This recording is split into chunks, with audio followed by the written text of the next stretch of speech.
And now, from beyond our dimension, this is the JeffMara podcast.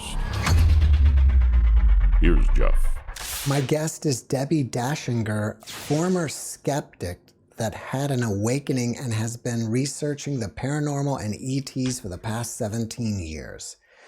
She's also an international best-selling author and hosts the award-winning Dare to Dream podcast.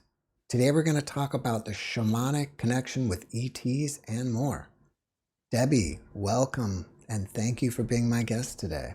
Oh, I'm so grateful to be here, Jeff, and I love what you have built with your platform, so it's an honor. Well, thank you, and the honor is all mine. Debbi, can we start with the awakening that you had that changed you from a skeptic to what you're doing today? I was always a very spiritual person. So from the time I was pretty much born, I was really very spiritual, not religious.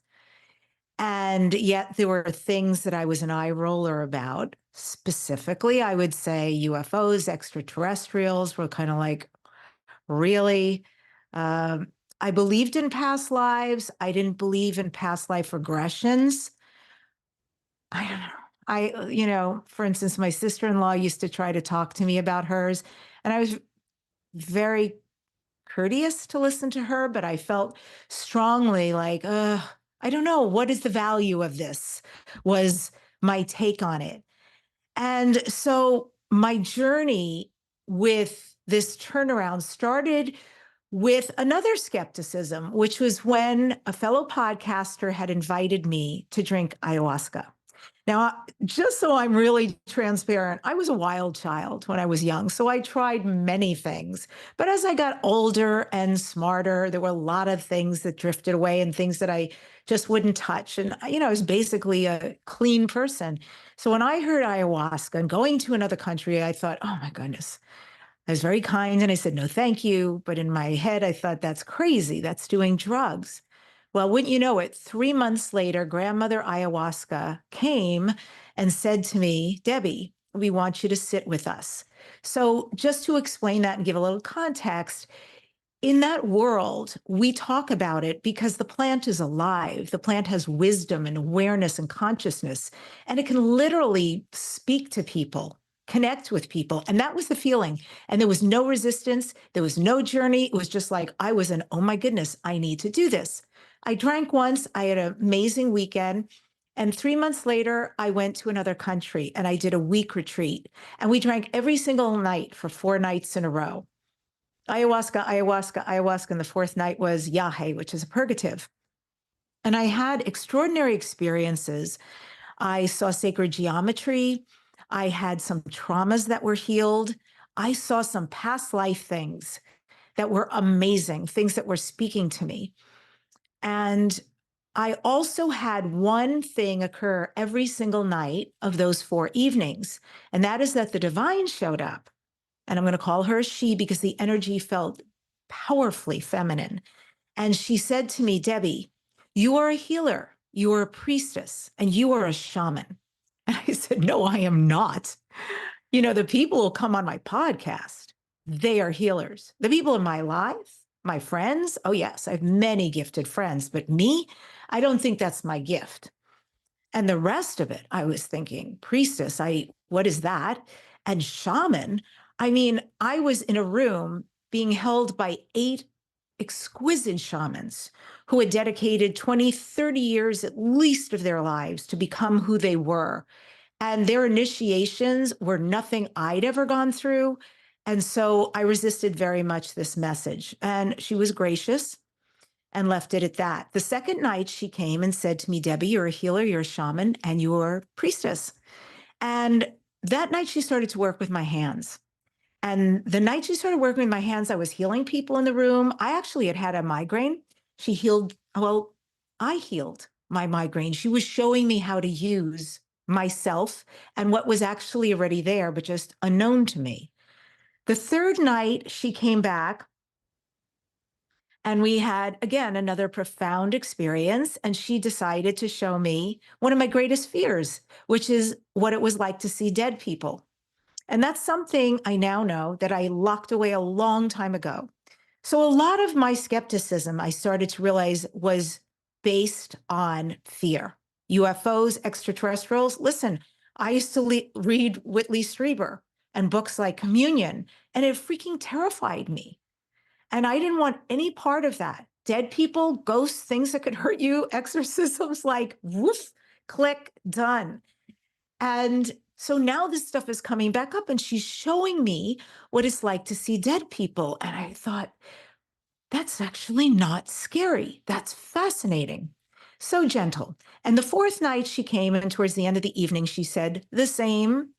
Debbi, you're a priestess, healer, and a shaman.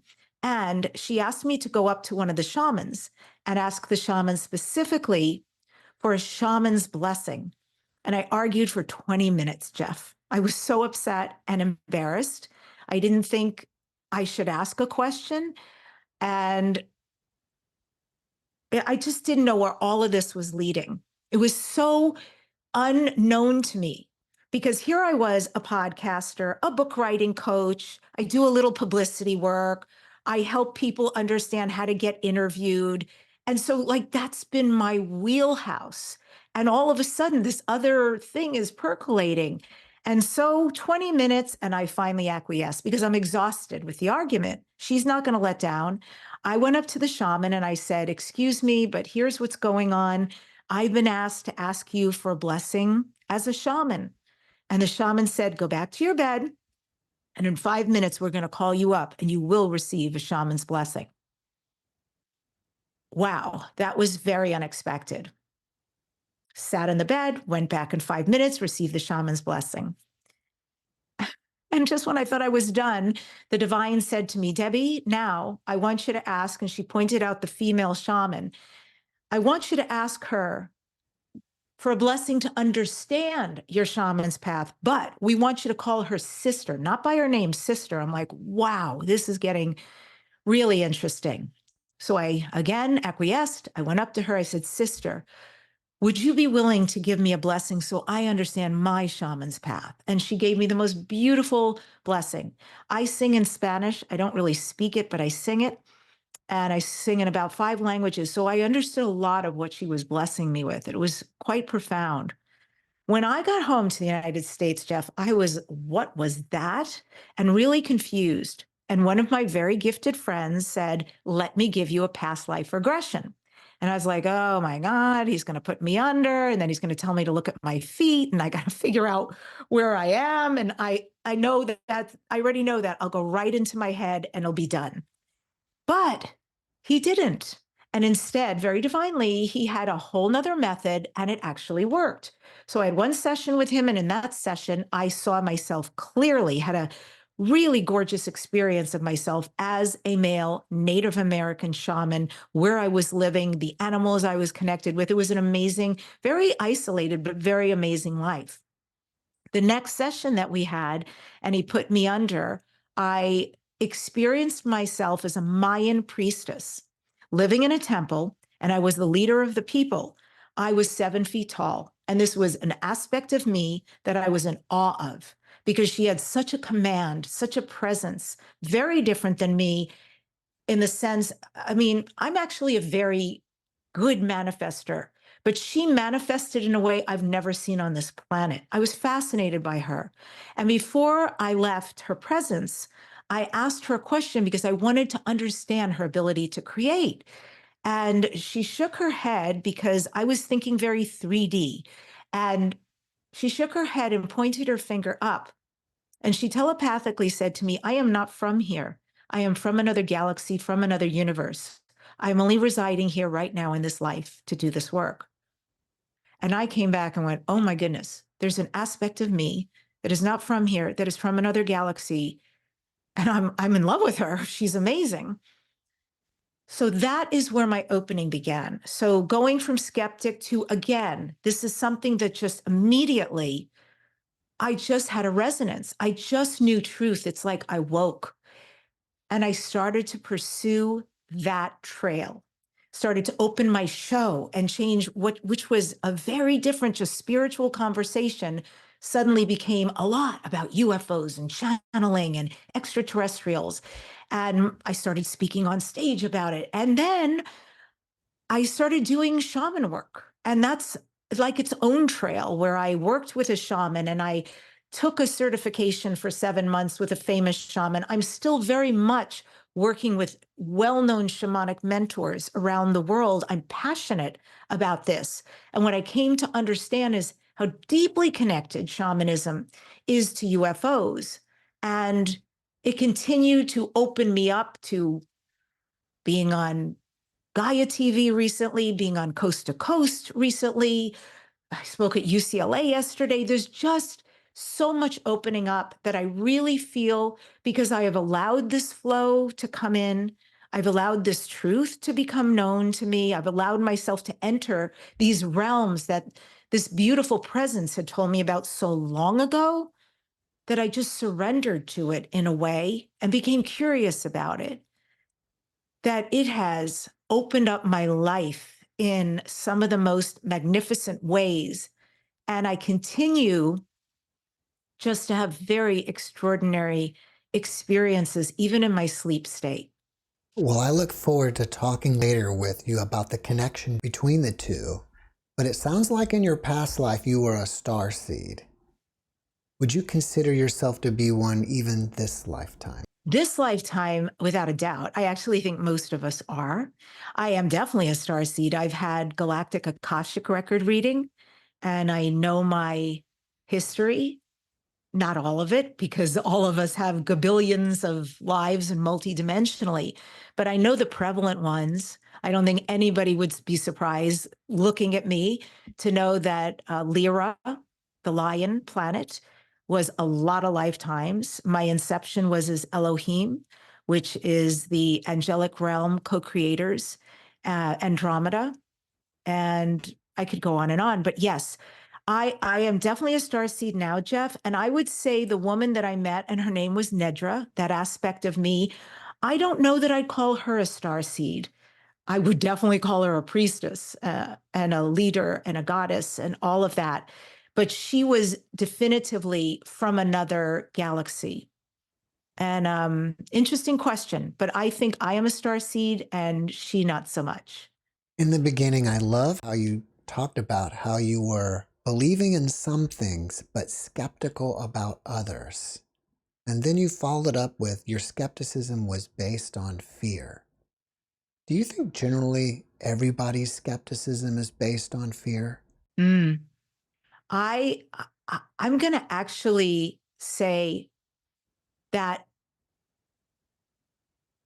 I think skepticism is really closed-minded. That's the truth that just came to me. It's just so closed-minded because the decision's been made about something and the door is shut. I actually met with somebody yesterday who's a physicist, and I had that experience, a scientist who just didn't want to talk about, for him it was an eye roller.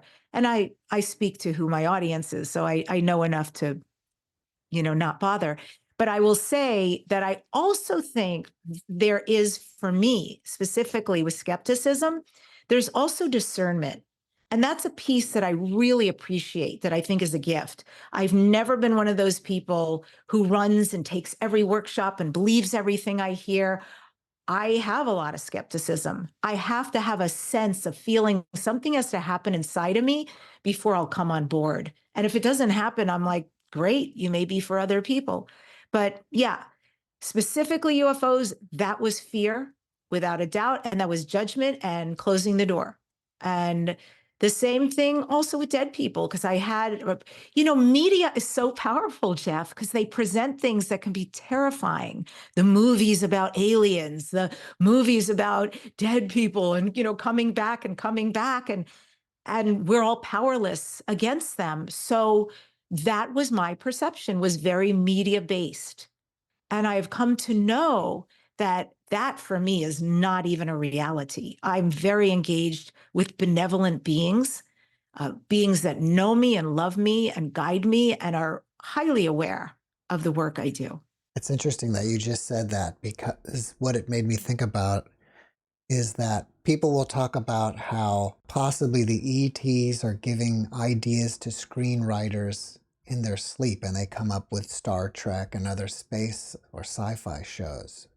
But if that's real, is it possible that negative entities out there are dropping ideas into people who write horror movies to keep us afraid of the other side? Yeah, that's fascinating. There's a whole contingency, I think we know, of also somewhat negative forces. Not everybody out there is benevolent. So that is very possible because I can't even sit through a horror movie. I would say also, this is the piece that I'm really aware of. Whenever anybody talks about this really negative stuff or negative beings. Personally, from what I understand, we are very, very, very protected here on Earth. Trust me, these are really advanced civilizations way beyond us. And if they wanted to do something, they would have a long time ago, but we're highly protected. That's the first thing. And the second thing is, if you even believe in metaphysics, then you understand that where your thoughts go is where your experience is. And so I'm always very cautious that I'd much rather invest my time, my energy, my thoughts in the benevolent ones, because that's what I've been creating. It's been working for me. And it's, really the formula for anybody. So if you can get into the scary stuff about other people out there, who is it that's out there? What could possibly happen? Um, I don't know that will create that. That certainly that thought form will create a lot of scary things, conspiracy things. But I'm much better off with the benevolent thoughts. That's what I choose. Before we get into the ET Shaman Connection, I first want to get your definition of even what a shaman is. I'm so grateful you asked. Thank you. Especially today, when there's a lot of people serving ayahuasca and other things and calling themselves shamans. But I love to talk about what a real shaman is because I have great reverence for who they are. And a real shaman, well, let's start with the inception of shamanism. It's over 2.6 million years ago in Paleolithic times. And the first shamans were women. They were the healers, they were the medicine people. And then millennia later, men wanted to learn how to do the same, how to go into trance, how to heal, and they taught themselves. And that's why today, especially in Siberia, a lot of the men shamans are dressed as women. And so the inception of the word shaman comes from the Tungus tribe in Siberia, and it means one who knows. And a shaman is somebody who is so gifted, they have the ability to talk to everything. It all lives and they know that. They speak to the apus, the mountains, they speak to the rivers. They can work the weather like magicians. They blow prayers into leaves. They have strong connection with the animals. And to become a shaman, a healer, a leader of your people is a very difficult course. It's a tough path because specifically they experience, and you might appreciate this because of your show, they have an NDE. They have a near death experience, or they have a mental crisis, or some of them go into a psychic trance and the shaman is met with a ferocious animal face to face. And that animal in the psychic trance will dismember and eat the person. And I understand it's terrifying and painful. And then they blow that person back into being with their gifts. So that initiation alone differentiates. And then after that, they are able to work in both the seen and the unseen worlds. So they traverse it with grace. They also have a lot of relationship and have since the beginning of time with extraterrestrial races. The Zunis talk about their grandfathers from the stars. The Hopi Indians talk about the Pleiadians, the Seven Sisters, and every tribe. There are shamans in every country just about in the world, and they all have that connection. That's also something I always think it's so funny how we have these conversations, or there are huge events about UFOs. And, if you were indigenous person, indigenous community with a shaman, you wouldn't be talking about it because it's like natural. Like, of course, those are our star brothers and sisters. So, yeah, it takes a lot to become a shaman, and it is an arduous path. And once they get to the other side, their capabilities and abilities are phenomenal. Can anybody become a shaman, or do you think they need to be born with gifts? I don't think anybody can become a shaman at all. I think people can study shamanism. I think they can become a shamanic practitioner, like an energy healer. But to become a shaman, no, because you are absolutely chosen by spirit. You're absolutely chosen by your lineage, by your community, and it is a rite of passage. So, unless that happens, and then subsequently you have one of those experiences I talked about, the NDE, the mental crisis, or the psychic trance, no. And there are other things often that happen afterwards, vision quests and all sorts of things that people go on. And it can take years, decades, living in jungles and going through things is not for the faint of heart. And I would say that unless you're chosen, you wouldn't really be a real shaman. There are some people that think everyone can do it. Yeah. I think especially right now, because one of the gifts that we have received, we're living in a great time of prophecy. And because these indigenous people, and I'll be very specific, my lineage, meaning the lineage I study with, is Peruvian and it is Inca. The language they speak is Quechua. And these are just such beautiful, beautiful people. And from high in the Andes, they knew that this time would come of chaos, of trouble on the earth, although they have a very hopeful take on it. And so, as part of their contribution to help us right now, they are disseminating things to us. Part of it was ayahuasca and yahe and San Pedro and all the magnificent things that come from the jungle, bufo and so forth. Part of that was to be a healing aid to us. I think it's important to know who, if you're going to do anything like that, to know exactly who you're drinking with and what their credentials are.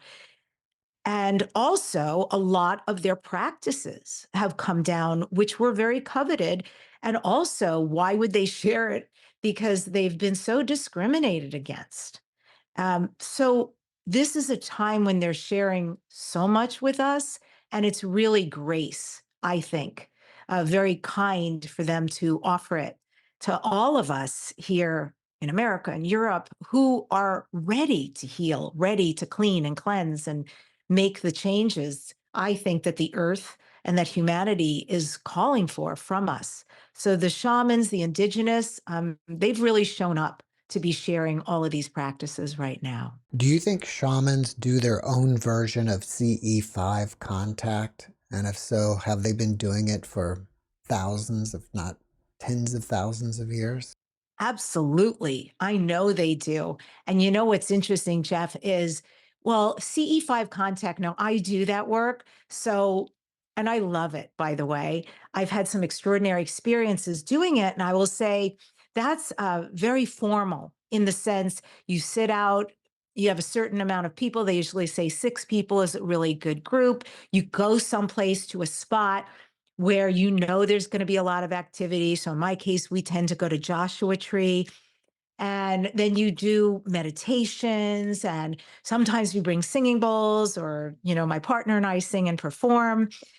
We do all sorts of things to hopefully call in spacecraft and an experience with extraterrestrials. So it's formal in that way. But the indigenous, the shamans actually don't have to do all of that.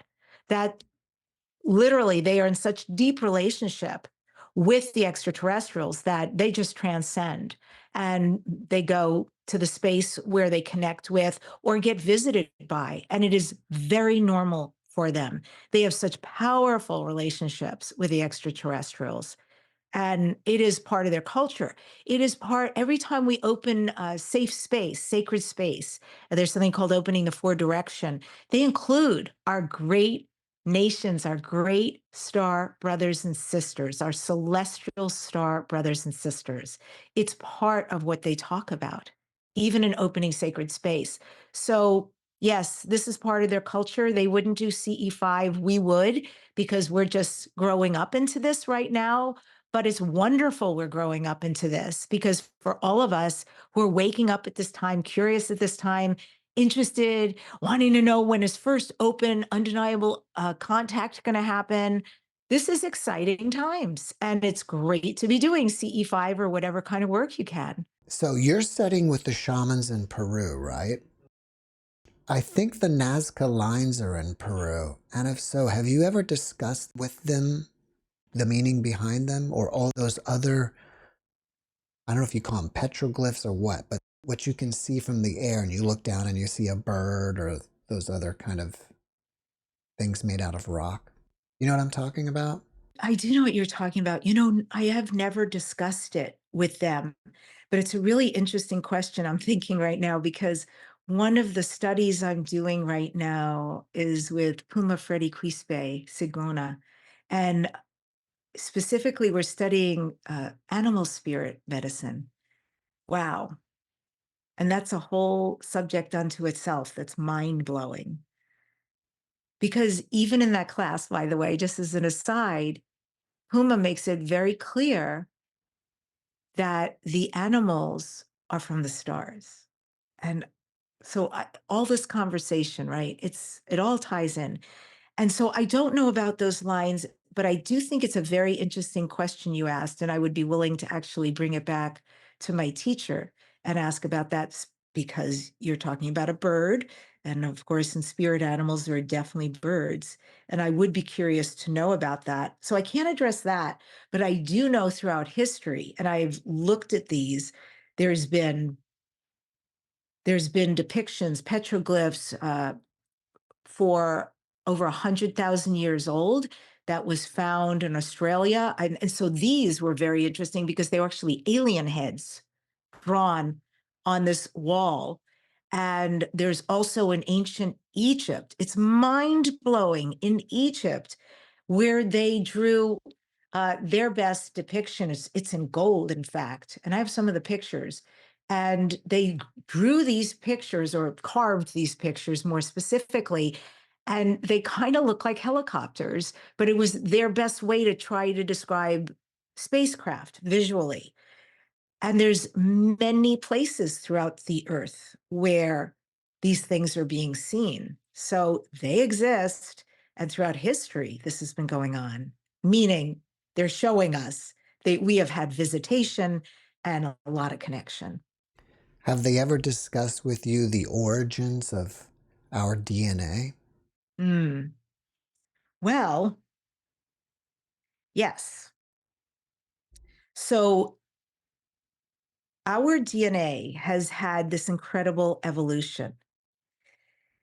450,000 years ago, when the Anunnaki had a catastrophe on their planet, they were seeking refuge, a place where they could live, and Earth was very habitable for them.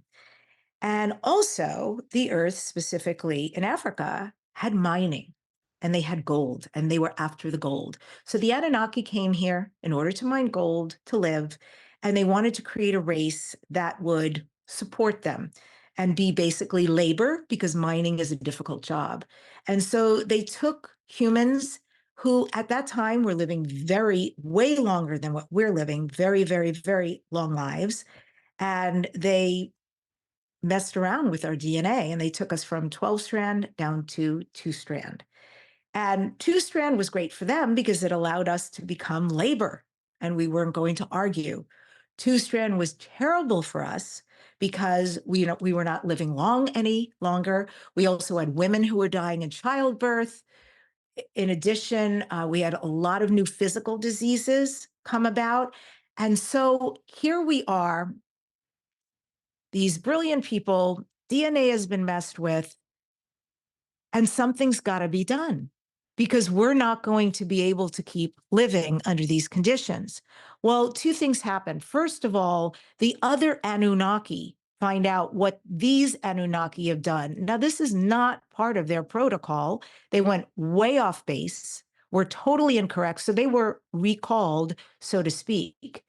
Additionally, there were seed races that came to our rescue. And in this grand experiment called Earth and Humanity, 5 seed races donated their DNA to us. So to harken back to a question you asked earlier, Jeff, when you said, am I a star seed? How do we know who's a star seed? We really all are star seeds. This composition, your composition, anybody watching, listening, it is not specifically and only human DNA because there's no such thing. So the 5 seed races are the feline, the reptilian, the avian, the bird, and the Lyra high light beings. We all are an amalgam of that. And that's actually what helped us to survive. Now, DNA wise, also, we have other things in us because we've come from very specific galaxies, universes, planets, experiences. So somebody might be more predominantly Pleiadian or Sirian or Orion or, well, there's lots of planets out there. I will say that DNA wise, something that really shocked me, and I used to joke about this on my show, so it's amazing in a way that this happened. My joke was always my frustration that you could go to an ancestry.com or the 123 or, and I've done all those sites and I would look at the results and go, well, this is kind of boring. And I would love something that just blows my socks off about my history. And then I found out about a company that will take your raw data, your raw DNA data, and they process your genomes, your chromosomes. And I can't get too deep into the science there, but suffice it to say, for me, that's where the juice is. And so the reason why I bring this up, Jeff, is because for fun, I wanted to have it done. Now, I'll tell you something like earthbound that I actually found fascinating about myself is that I have Viking in me, Scandinavia Viking. And why that's so fascinating, people say, look at some of the shows you watch, because sometimes when you follow those breadcrumbs, you will find out if you're fascinated by something, you probably have a connection. And I love Viking shows. I watch tons of them. So that was really interesting. The next thing, and I did do a genome run on Indigenous.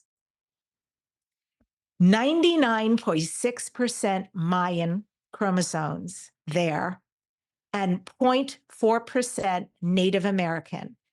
If you remember that past life of that 7-foot tall being that I got to meet, that aspect of me who was Mayan and a priestess, when I found out, and this is years and years and years apart, one event from the other, and the genome was very recent. When I found out that genome-wise, 99.6% Mayan, you can't write this stuff.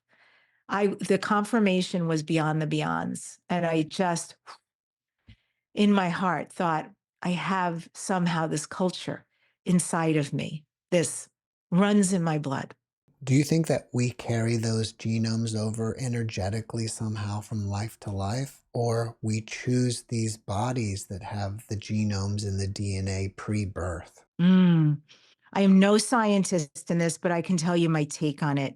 And it's a great, deep question. I absolutely believe that we choose it in each lifetime because what's going to serve us for our soul's purpose, our mission, why did we come here? What lesson did we come to learn? What gift did we come to share with the world? All of it. So I think it makes way more sense to specifically have our soul choose the outcome, like what genomes we need, what DNA, what lineage, what parents, all of it, what country, what skin color, what religion, anything, sexuality, etc. I think it all really matters about why we're here. So I would go with the latter. Do you think the Anunnaki are still checking up on us? There's so much noise out there right now. It's really interesting about the Anunnaki. And outside of history, I haven't followed them much, but because I'm way more interested in how we became, who we became and the interference, but also the help, I find very fascinating. But yes, I don't know much about the Anunnaki and what their goings on are. I also know they have a lot of biblical reference and that they're attributed to being what people thought of were the gods because of their powers they thought were godly. And that, by the way, is also something that is not benevolent, to be clear, not benevolent ET protocol. The benevolent ETs throughout history have been very clear if humanity was going to look at them like they were gods, they were going to bow out. So, we used to be visited um, 50, 60,000 years ago by the Vega Lyra mix. They used to live on this planet with us. Our tribe would be here, their tribe would be there. Did humanity know they were different? Yeah, somewhat, but they had 2 legs, 2 arms, a head, the whole thing. And so they were accepted and they found ways to integrate themselves. If the neighboring tribe had a deer symbology, they would adopt the deer symbology for their ceremonies. But then when you fast forward 10,000 years ago, 13,000 years ago, we did change. And that is when humanity was more like, oh, you're an overlord. Oh, you're a god. And that's when the Pleiadians started to come into play and the Syrians, they were like, no, this is not our protocol. We're not going to work with you like this any longer, live amongst you, but we will connect with you in more unconscious ways, dream states, so to speak, and ways that you will not look at us like we're gods. And now, of course, things are completely different because so many people are coming online with this conversation. So many people are finding this fascinating and mainstream. It's amazing the places and spaces I can go. Anyone can go and have this conversation, and you're not a pariah anymore, and that was so. I remember talking to Lee Carroll, who channels Cryon, and we're having this amazing conversation. And he laughed and said, Deb, 30 years ago, we could not have had this conversation. And it's really true. I mean, I couldn't because I was a skeptic. But then on top of it, yeah, it just was not acceptable. So as far as what their plans are, the Anunnaki, I'm not really sure. Uh, but I am sure if it is not benevolent, it will never happen because they have protocol too. And what happened 450,000 years ago will never happen again. Do you think the very first shamans were taught by the ETs? For example, someone has to go out and show them which plants are medicines and which plant does this and that. It's so true. It's really true. Thank you. When you think about the Amazon, tens of thousands of plants. And so science recently has discovered ayahuasca as far back as 5,000 years. And when you consider the indigenous walking through the Amazon, how in the world, okay, ayahuasca is one plant and one vine. They are mixed together in water and cooked to create this brew. How would anybody walk through tens of thousands of plants, sky high, all the way into the ground and say, oh, it must be that plant, that vine. I know I must put it together to create this psychoactive brew. So absolutely, there were extraterrestrials. There's Akuar is a tribe in the Amazon that has said that it was the extraterrestrials who taught them how to do it, how to pick that plant, that vine, and what it would create and why. What was its reason, the wisdom the plant had to give, what having a psychoactive experience like that would do. And then there are other tribes in other countries that say it's the plants that told them. And that shows you how deep a shaman, an indigenous person, has connection with all of nature, that they can have those kind of conversations, even with plants, that will give them their wisdom and direction should they choose to follow it. So it's really fascinating, but it wasn't discovered by somebody or by accident. They were definitely guided to it. Well, it makes sense to me because there are NDE guests that during their visit to the other side, they feel like the plants are alive. And I think some of them have even said that the plants would talk to them. I love that. I will say on ayahuasca, I've had experience where I've had things speak to me that certainly have not in my non-ayahuasca experience. And I think unless you've done it, it's really hard to understand what that experience is like. But I had whole conversations with the moon that were mind blowing to me about my connection with her. And I had past life experiences where I started to understand that I had some connection with Easter Island and saw my husband from that time. Grass. I remember all of this beautiful lawn that they had 100% came alive with sacred geometry. It's the most beautiful art, if I can say that, in a cosmic way that I've ever seen. When you see through the eyes of something like this, and these things are speaking to you, that typically, especially here in America, we're not used to things like that. But shamans, indigenous, they talk about it all the time. And this is amazing to hear, even in an NDE, that a person can talk to plants and have that conversation. I know in my everyday life that I do honor the plants. We have a beautiful backyard here, and I spend time every day. I go out in the grass, put my feet in the grass. I see my roots go down into Mother Earth. I connect with her, and I do a shamanic practice that is life-changing. And we sometimes we have gorgeous cactus here. We use them. We talk to them. There's ways of spraying tobacco or spirit water on them, praying and asking them for things. And so I know in my heart they are so alive. They have so much wisdom unto themselves. And you think about a tree that's been around forever and the kind of wisdom it must contain. So I think it's beautiful when we connect with those things and allow them to speak to us. Have the shamans in Peru ever revealed to you the name that they use for ETs? And while we're at it, have they ever also told you any old or ancient stories that appear to be talking about ETs? I've mostly heard really personal stories. So, I mean, if anybody's interested, they can look on my show, Dare to Dream, and find an interview I did with the amazing Don Oscar Miro Cruzada. Ah, I'm going to be doing a retreat with him coming up, and I'm so excited to work with him. He definitely has had extraterrestrial experiences. I mean, what's really funny is I pretty much ask almost all my guests these days. I didn't ask Neil Donald Walsh recently when he was on the show, but I don't know. I get this sixth sense sometimes with people to drop that question in, and it's like mind blowing. Some people you wouldn't expect what has happened for them and with them, and that they have indeed had experiences. So Don Oscar, for instance, talks very specifically about being saved because he was a very sickly child until these light beings came to him.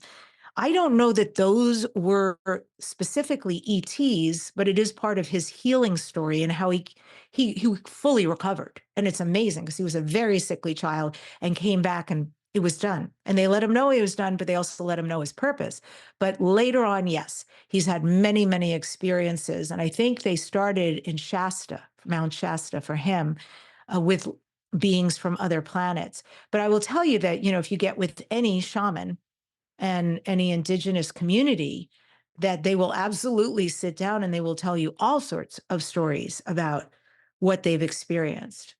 Since I got into this world, it's opened me up to have so many experiences. I mean, I don't know if you want to hear about any of them, but it's Sure. been it's been humbling, really. The first time happened when we were doing CE5 work and we were out in Joshua Tree. There was 4 of us and we stayed there right up against a mountain in the pitch black. And we did the meditations and we did the singing and we stayed till like 2 a.m. I'm like, oh, that was wonderful, but wah wah, nothing happened. So we made our trek back. We got in the truck, and it's a really significant drive. It's almost 4 hours to get back to where we live. So we were on the freeway. The two people in the back seat fell asleep. And I actually forced myself to stay awake because I want to make sure the driver was okay. And all of a sudden, outside of the window, whoosh, was this huge craft, absolutely still, no propulsion. And that was my first craft. So I really freaked out. And I was like, oh my God, oh my God, oh my God, do you see that? Do you see that? And the driver said, yes, I do see that. And I'm yelling, pull over, because I want to start taking pictures. And it was not safe to pull over. Even at 2 a.m., there were plenty of trucks and cars on the road. So we had to wait till we could do so. But of course, I'd made such a fuss that the people in the back seat woke up, and we pulled over safely. We all got out. We were all blown away. We were taking videos, we were taking pictures. And the thing that was amazing was not one car or truck saw it except for us. And it stayed exactly where it was. And then at one point, it just shifted off to the side and it glided over across another freeway by the 10 freeway. And then at some point, we got in our truck to drive away and it tracked us, and then it went away. That was my first experience. And then subsequently, we did some contact work, but specifically with somebody who channels extraterrestrials. And the first night we got there, I was really tired. It was a long drive. It was all the way in Arizona. And we woke up the next day and everybody was saying, oh my God, you would not believe what showed up and what we saw. Orange flashing lights, triangle spacecraft. And I saw the videos and I was like, oh man, we went to sleep. I was bummed. And so the next night, so Rob and I, my partner and I, we do music a lot of times for retreats, and we do very uplifting, beautiful music, message music. And so people will bring us to do sound baths, or we'll do some music before the speaker does their thing. And so in this case, in the evening, we were doing music. And when we were concluded and the speaker was about to get up, we all sat in our chairs, and you can tell, you always know the buzz when something like big is happening. And I was so happy they came back, because everything they had seen the night before regenerated, came again. They definitely knew we were there. They definitely knew the work we were doing. Same thing, the orange flashes and the triangle spacecraft. It lasted a really long time, super exciting stuff. And another time, and I was really a baby at this, we were out in sacred land, also in Arizona, and we had permission to be there. And we were doing the work, the contact work, really nothing was happening. And so I got up at the break and I was using my iPhone to take pictures, and I turned the flash off. I didn't want to disturb anyone, but you know, when you turn the flash off in the pitch black, you have to hold really still to get a picture. So a lot of the light can come in to create a photo. And I just wanted to take a picture of this tree because I could see the stars through the tree. And I thought that was fascinating and would be a pretty picture. And I took it and I looked at it and went, my finger got in the way. So I kept taking it and I realized that's not my finger. Now, some people, if I say an orb, you're going to picture these sweet little orbs. There were that, but there was something much greater that actually occupied the size of the tree. You could barely see the branches through it. And it was very big. It was a milky white color with some pastel colors in it. I've done some investigation on like, what is something like that? And often they say that is spacecraft. And then I started circling out to the outside, and pitch black. I just thought it would be so interesting to see what's beyond the fence here, because I knew there was a fence. So I just took a few pictures. And later, when I looked at the photos, there was a spacecraft there. And that was pretty cool for a newbie. Uh, Later on, another experience, we were in a circle, and we were sitting in these lawn chairs. And frankly, it was dreadfully uncomfortable. And I remember I had hip problems at the time, and I started praying like, oh my God, first of all, please let this end. And can somebody please help me, because this hurts so much and this chair hurts so much. And I just wanted to be in something comfortable. And all of a sudden, the woman who was channeling, she stopped what she was doing and she started speaking towards the middle of the circle and saying, "Who are you? Where are you from?" And then an alarm went off. So a phone alarm went off. Emergency, emergency, emergency. And there's a gentleman next to me and he's digging through his bag to find his phone when he says, "Oh my gosh, I didn't even bring my phone." And I looked down. Now my phone had been turned off. And I thought, this is nuts. How is that happening? I don't even know you turn emergency on. So I was so embarrassed. I didn't, want to disturb everybody. So I turned it off. And the woman who was channeling said, we just received a visit from some people. This was not premeditated. I was actually in a whole different place with channeling, but we had some beings who showed up. And when I tried to talk to them, they were very annoyed with me. And they told me they were here to help heal somebody, that somebody was in distress. And so they were not wanting me to ask a lot of questions. And I was like, oh, this is getting wild. And I admitted what I had been thinking and praying about. And I guess, I'll say there's so much more I could say. It happened recently on the way back from San Diego. We were driving and bang, we're on the freeway. There's spacecraft right in front of us. And it's just amazing. It's different than anything else you've seen. It doesn't move like anything. It's faster than anything. It disappears like anything. It has no propulsion. Phenomenal. And otherwise, I've had experiences in my dreams. Well, they're not dreams anymore, for sure. I am having very direct experiences with extraterrestrials coming to visit me. And I also know, because of the people I have on my podcast, and I've developed relationship with these extraterrestrials that come through them. I like them so much. They've become friends of mine. And they are highly aware of what I'm doing. And this is not about me. I want to be really clear. It's not about me. They're highly aware that this is first wave contact, that this is what I'm doing by following my curiosity is opening a door. What you're doing, Jeff, is opening a door to first wave contact. So people who are hungry for this information can learn about it. And when I asked a woman recently who specifically channels the Yahyel, they're a hybrid race, mix of some human and other extraterrestrials. And the glorious beings, they're a very young race.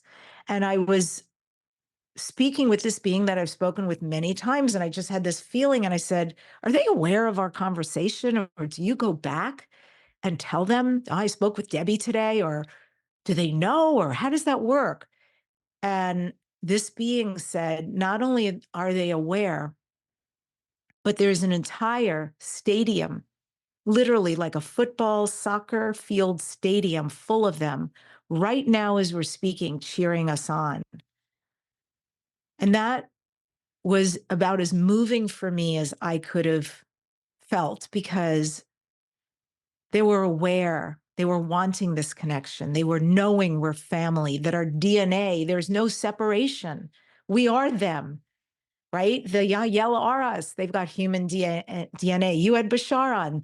He's Sasani from the Sasani planet. He has human DNA. We have these other cultures, galaxies, beings in us. And so we're all related. We're all family. When do you think open, undeniable contact will happen? I guess we'd call it the second wave. Yeah. Yeah. It's going to happen, and it's coming. And I know you had Bashar on recently, and I was so happy about that. Daryl, let's be specific.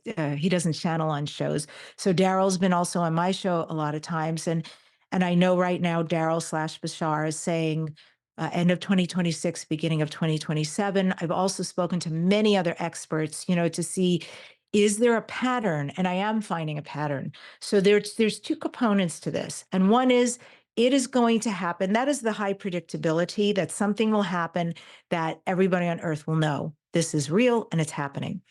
The second thing is they don't want to scare us. They absolutely do not want to scare us. So they know that the media has really prepared us for like the worst, and that we attribute to extraterrestrials things that humans would do, like eating each other or killing each other. And that's really not what they're all about. They're way more advanced than that.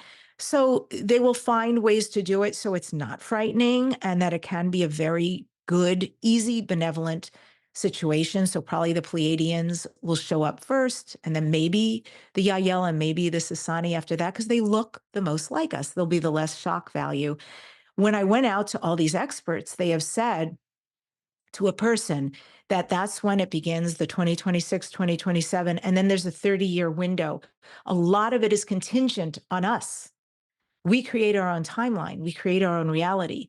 So it's interesting times. There's a lot of war going on in the planet, but they've also made it very clear we do not have to be perfect. We just have to be ready. And so this is part of, I think, what's happening in the planet, that there has to be the chaos in order for there to be the calm, that we're going to go through some of these trying times and probably have some behaviors we'd rather not see from whole countries or people and situations or politics and so forth. But it has to get kind of ugly because the belly of the beast has to be shown in order for there to be healing about it. So I'm just trying to be clear about the timeline, who we are, how we treat the earth, how we treat ourselves, how we treat each other. That's going to play a big part in the timeline and when we will actually have first undeniable open contact. I, for one, am really hoping it's in my lifetime, really hoping that I get to experience this. And also, there are people who may never experience it because they may be like I was, be such a skeptic and feel like, oh, this isn't valid. I think for their highest good, if it's meant to be, it will be meant to be, but it's not going to be for everybody. For the majority of us, yes. 2026, 2027 is the inception, and it's already started. There's already more and more and more, as we know, incidences. So we're beyond disclosure. I think everybody really knows what's going on. Do you think that there are ETs walking around on the planet that are either some sort of shapeshifter, or they look close enough like us that we think that they are us? I really do. I do. I used to take this program.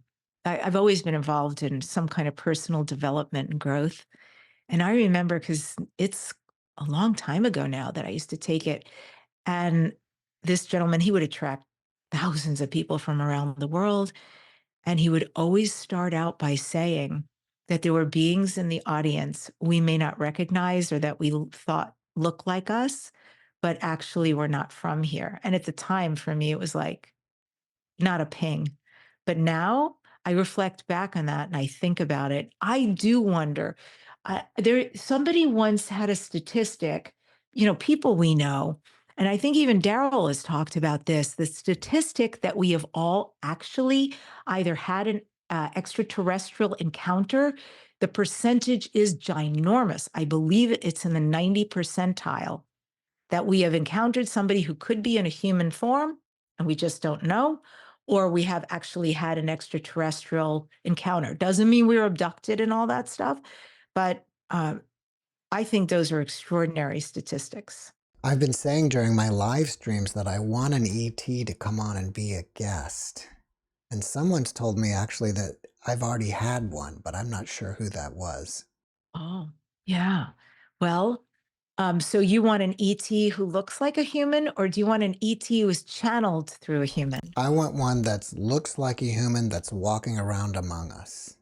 Mm, that's cool. I actually know some people like that, because there are a lot of people I know who claim to be hybrids. So they're not full strain extraterrestrial, if you will, but they are hybrids. They talk about their inception and where they came from. And I had a client who was a hybrid. Well, she's actually a full Octurian, tell you the truth.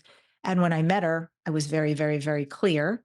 She was an Arcturian and not from here. And then the hybrids that I've come to know, I can only say, Jeff, that they look different. They just look different. I'm thinking of somebody very specifically. She's a really attractive young lady. And yet she has these eyes that are, they're way more exaggerated, and the shape is different than a human's. Like, she has all the pieces that are human, the cheekbones and the lips, but everything has such a different look, and she's highly gifted. So what does my resonance say? Absolutely. I believe she is. Knowing her gifts, knowing her story, how young she is to know all this stuff. And even more and more, there are kids coming in who are talking about these things, like the kids who are talking about past lives and other galaxies, and with such great detail, and they're so young. And it's like, how is that possible? They're coming in with their memory intact. So I do know people like that that'll hook you up. That would be great. Well, in the beginning, I mentioned that you are a best-selling author, and I don't even know the title of your book. So what is it and what is it about? Yeah, the first book is Dare to Dream, This Life Counts. I was doing my show, my podcast. Well, it was a radio show at the time. And I decided that I wanted to reach way more people and teach them how to create dreams. I was very fortunate in learning what I thought was a formula and using it everywhere in my life on all different levels. I did 2 marathons, and I went whitewater rafting, and I learned tons of things, and I traveled all these places, and I just thought, now it's time to teach people what I know, to set them free, if you will. If you want to create a dream, here is how. It's fail safe. And so that was my first book. And the second book is called Wisdom to Success. It's a bit of a tome, and it is a lot of details around success and dream creation. And it's a whole different take, using really specific everything from weight loss to relationships to career, and how you can create in that space. I have many other books out because I'm a book writing coach, and I've done compilations and anthology books. And I know I have another book in me. It's not this year. I've been told by some folks, who have looked at my charts and said, "Oh no, sweetie, this year you're at a gallop." And boy, are they right. So it's going to be next year or the year after, but it's going to be a way more personal book. But my books are on Amazon under my name, Debbi Dachinger. And yeah, they're really about setting you free to have the life you want. Well, after watching this podcast, people may want to reach out to you and ask you questions. Should they do that by leaving comments on your YouTube videos or finding you on the website? Mm, thank you. Well, I love for them to watch the YouTube videos. It's under my name. It's pretty simple.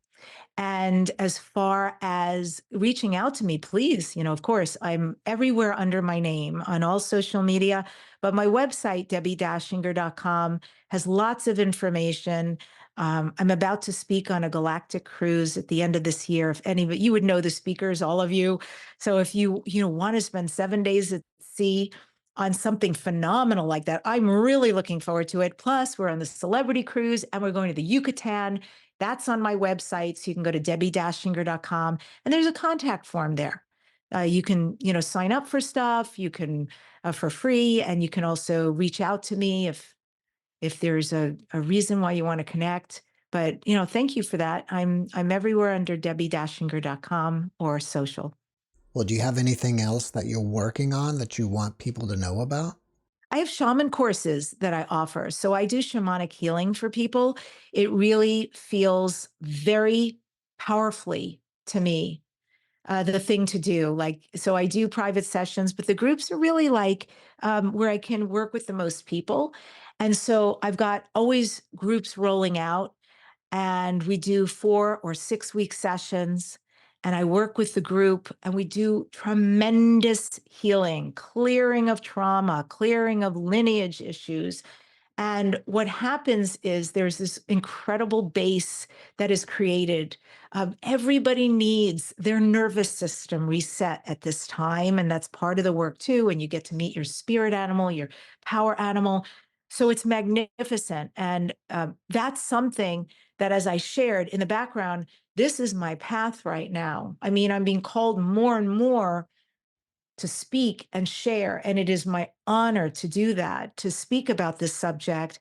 And yes, anybody who wants to do any profound healing work and get on a fun journey, that's what I'm offering folks right now. And that's also on my website.